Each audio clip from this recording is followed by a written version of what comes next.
Kids Moral Stories. Woohoo!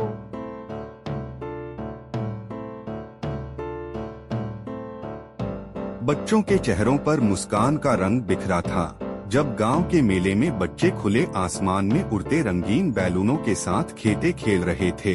वे चहक रहे थे जैसे वे सच्चे सपनों की ऊंचाइयों में उड़ रहे हों। मेले के हर कोने में मिठाइयों की खुशबू फैल रही थी। बच्चे उलझे हुए हाथों में मिठाइयों के दुकानों की ओर बढ़े, जहां रंगीन बालून्स के साथ साथ मिठाइयों की मिठास भी बेची जा रही थी।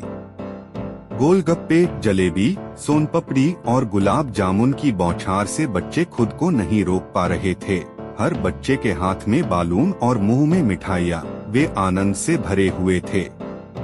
गेंदबाजी, ट्रेन राइड और मेरी जेब में ताकत, यह सभी खेलों में बच्चे उत्साहित थे। बालून्स के साथ हवा में उड़ने का मौका मिलते ही वे दिल से खुश हो जाते थे।